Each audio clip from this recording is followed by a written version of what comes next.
4월 22일 수요일 가정예배 함께 하시는 여러분 모두에게 성령의 도우심으로 주님의 마음을 가지고 살아가는 삶이 되시기를 예수님 이름으로 축복합니다. 찬송가 315장 함께 부르겠습니다.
하나님 말씀 마태복음 5장 43절부터 48절까지 보겠습니다.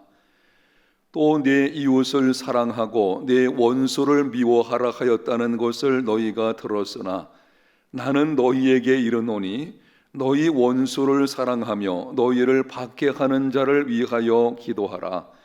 이같이 한즉 하늘에 계신 너희 아버지의 아들이 되리니 이는 하나님이 그 해를 악인과 선인에게 비추시며 비를 의로운 자와 불의한 자에게 내려주심이라. 너희가 너희를 사랑하는 자를 사랑하면 무슨 상이 있으리요? 세리도 이같이 아니하느냐? 또 너희가 너희 형제에게만 무난하면 남보다 더하는 것이 무엇이냐? 이방인들도 이같이 아니하느냐? 그러므로 하늘에 계신 너희 아버지의 온전하심과 같이 너희도 온전하라. 아멘. 오늘은 원수에 대한 예수님의 가르침이라는 제목으로 말씀드리겠습니다. 내 인생에 찾아와서 힘들게 만들고 상처를 주고 손해를 입혀서 쳐다보기도 싫은 사람, 이런 사람들에 대하여 어떻게 해야 하는지 예수님께서 오늘 본문에 말씀하셨습니다. 먼저 43절을 보겠습니다. 또 내 이웃을 사랑하고 내 원수를 미워하라 하였다는 것을 너희가 들었으나 바리새인들과 서기관들의 잘못된 가르침을 지적하시는 것입니다. 당시 바리새인들과 서기관들은 이웃을 사랑하고 원수는 미워하라 라고 가르쳤습니다. 그들에게 있어서 이웃이란 나를 중심으로 가족, 친족, 동족 그리고 유대주의로 개종한 자들입니다. 그 외 모든 이방인들은 이웃이 아니었습니다. 함께 할 수 없는 자로 여겨 미워했습니다. 그럼 성경에 원수를 미워하라는 말씀이 있는가? 없습니다. 구약 성경에 기록된 율법은 이렇게 말씀합니다. 레위기 19장 18절 원수를 갚지 말며 동포를 원망하지 말며 이웃 사랑하기를 내 몸과 같이 하라. 출애굽기 23장 4절과 5절 네가 만일 내 원수의 길 잃은 소나 나귀를 보거든 반드시 그 사람에게로 돌릴지며 네가 만일 너를 미워하는 자의 나귀가 짐을 싣고 엎드러 짐을 보거든 그것을 버려두지 말고 그것을 도와 그 짐을 부릴지니라. 율법은 원수를 갚지 말라고 말씀합니다. 율법은 이웃 사랑하기를 네 몸과 같이 하라고 가르칩니다. 율법은 원수가 곤경에 처했을 때에 적극적으로 도와주라고 말씀합니다. 원수를 미워하라는 서기관들과 바리새인들의 가르침은 성경을 곡해한 것입니다. 예수님께서는 그들의 잘못된 성경 해석을 바로 잡으시며 말씀하셨습니다. 44절입니다. 나는 너희에게 이르노니 너희 원수를 사랑하며 너희를 박해하는 자를 위하여 기도하라. 예수님의 말씀은 분명합니다. 너희 원수를 사랑하라. 너희를 박해하는 자를 위하여 기도하라. 조금 이해하기 쉽게 이렇게 말씀드릴 수 있습니다. 가정에서 사사건건 괴롭히는 시댁 식구들을 사랑하라. 직장에서 트집을 잡아 폭언을 하는 상사를 사랑하라. 고의로 부도를 내서 네 사업까지 무너지게 만든 자를 용서하라. 오해하여 너에 대하여 뒷말하고 다니는 자를 사랑하라. 순종하기 힘든 말씀입니다. 정확하게 말씀드리면 우리 본성으로는 순종할 수 없는 말씀입니다. 예수님을 믿어도 여전히 우리 속에는 이기심이 남아 있습니다. 미워하는 감정이 남아 있습니다. 보복하고자 하는 욕망이 있습니다. 그러다 보니 사랑해야 한다는 것을 알면서도 자꾸 미워합니다. 간혹 이렇게 묻는 성도들이 있습니다. 목사님, 용서하고 사랑해야 한다는 것은 알고 있습니다. 그런데 사랑하는 감정이 생기지 않는데 어떻게 해야 합니까? 여러분, 어떻게 해야 하겠습니까? 예수님의 명령에 순종하여 원수를 사랑하려면 어떻게 해야 하겠습니까? 44절 하반절에 예수님께서 말씀하셨습니다.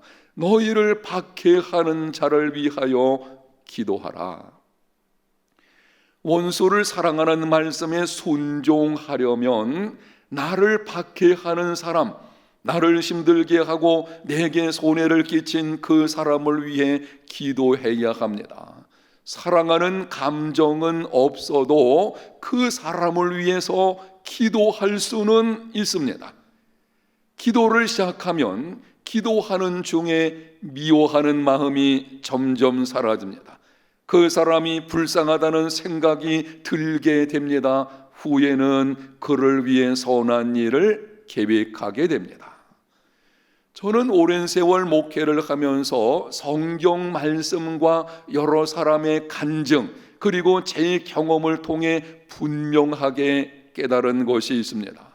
기도의 가장 큰 유익은 기도하는 중에 기도하는 사람이 변화되는 것이다. 그리고 누군가를 위해 기도하면 결코 그 사람을 미워할 수 없다. 기도의 가장 큰 유익은 내가 원하는 것을 얻는 것이 아닙니다. 기도하는 중에 기도하는 내가 변화되는 것입니다. 그리고 내가 누군가를 위해서 기도한다면 결코 그 사람을 미워할 수 없습니다. 여러분을 힘들게 하는 사람을 위하여 축복하며 기도하십시오. 어떤 부인이 출석하는 교회 목사님에게 와서 상담을 했습니다. 목사님, 나에게는 사사건건 괴롭히는 시누이가 있는데 미워 죽겠습니다. 어떻게 하면 좋습니까? 목사님은 시누이를 위해서 기도하라고 권면했습니다. 일주일이 지난 후 부인이 다시 찾아와서 말을 합니다. 기도는 하는데 기도하면 할수록 더욱더 관계가 악화되고 있습니다. 목사님이 물었습니다. 어떻게 기도를 했습니까? 부인이 대답하기를 시누이의 못된 마음 고쳐달라고 기도했습니다. 목사님은 이렇게 말했습니다. 그와 같은 기도는 사람을 변화시킬 수 없으니 이제부터는 시누이를 축복하며 기도하십시오. 부인은 마음이 내키지 않았지만 목사님 권면대로 시누이를 축복하며 기도를 하기 시작했습니다. 그랬더니 미웠던 시누이가 갑자기 불쌍해 보이고 용서하는 마음이 생겼습니다. 마음에 놀라운 평안이 찾아왔습니다. 급기야는 둘 사이가 친밀한 관계가 되었다고 합니다. 오늘 말씀을 듣는 여러분에게 미워하는 사람이 있습니까? 생각만 해도 보기 싫은 사람, 여러분의 인생에 깊은 상처를 준 사람이 있습니까? 용서하려고 하는데 용서가 되지 않는 이런 사람이 있다면 그 사람을 위하여 축복하며 기도하십시오. 마음이 불편해도 주님의 말씀에 순종하겠다는 생각으로 축복하며 기도하십시오. 내 감정은 허락하지 않지만 주께서 말씀하셨으니 그 말씀대로 순종해야 되겠다라는 그 마음으로 축복하며 기도를 하십시오. 그리하면 마음과 삶에 묶인 것에서 자유하게 될 것입니다. 누군가를 위해서 기도하면 결코 그 사람을 미워할 수 없습니다. 기도하는 중에 기도하는 내가 변화되기 때문입니다. 45절에는 예수님께서 이렇게 말씀하셨습니다. 이같이 한즉 하늘에 계신 너희 아버지의 아들이 되리니 이는 하나님이 그 애를 악인과 선인에게 비추시며 비를 의로운 자와 불의한 자에게 내려주심이라. 이같이 한즉 원수를 사랑하고 핍박하는 자를 위하여 기도한즉 하는 말입니다. 하늘에 계신 너희 아버지의 아들이 되리니 그렇게 할 때에 하나님의 자녀로 증명된다는 것입니다. 여러분의 이해를 돕기 위해서 질문하겠습니다. 정직하게 한번 대답을 해보십시오. 여러분은 참으로 예수님께서 하나님의 아들이시며 우리를 위하여 십자가에 죽으시고 부활하신 것을 믿습니까? 믿는다면 여러분은 하나님의 자녀들입니다.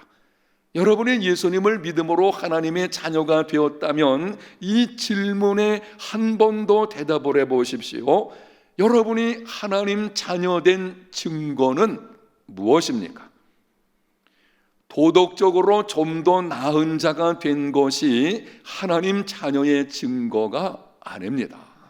물론 하나님의 자녀된 자들은 예수님 믿기 전보다 도덕적으로 더 선한 사람이 되기를 힘써야 할 것입니다.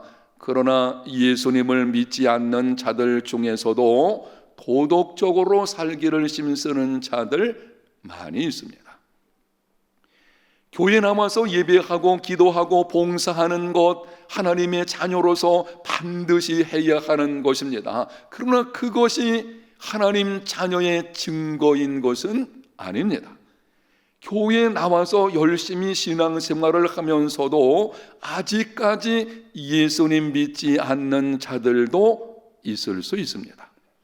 그럼 하나님 자녀의 증거는 무엇입니까? 오늘 본문에서 예수님께서 말씀하셨습니다. 그리한즉 하늘에 계신 너희 아버지의 아들이 되리니 원수를 사랑하고 박해하는 자를 위하여 기도하는 것, 그것이 하나님 자녀인 증거입니다. 하나님은 그 해를 악인과 선인에게 비추시며 비를 의로운 자와 불의한 자에게 내려오시는 분이십니다. 그러므로 하나님께서 하신 것처럼 원수를 사랑할 때에 하나님 자녀임이 입증됩니다. 그때의 세상 사람들이 우리가 하나님의 자녀인 것을 알게 되는 것입니다.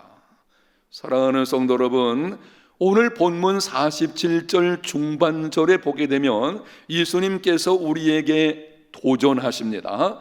남보다 더하는 것이 무엇이냐? 예수님께서 모든 그리스도인 하나님의 자녀된 우리들에게 도전하시는 것입니다. 남보다 더하는 것이 무엇이냐?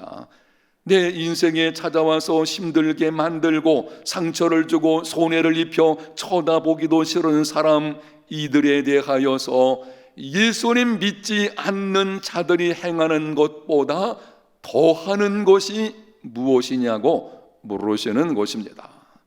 주고 받는 사랑은 믿지 않는 자들도 그렇게 합니다. 그리스도인은 그 이상으로 해야 합니다. 원수를 사랑하며 그들을 위해서 축복하며 기도해야 합니다. 그리스도인은 남보다 더하는 사람들입니다. 기도합니다. 하나님 아버지, 오늘 말씀을 통해서 우리를 힘들게 만드는 사람들에 대하여 어떻게 해야 하는지를 깨닫게 해주시니 감사합니다. 성령님 도와주심으로 이런 삶 되게 하여 주셔서 우리가 하나님의 자녀인 것과 그리고 하나님께서 어떤 분이신지 하는 것들을 세상에 증거하며 살아가는 우리 모두의 삶이 되게 하여 주시옵소서. 예수님 이름으로 기도합니다. 아멘.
주옵소서.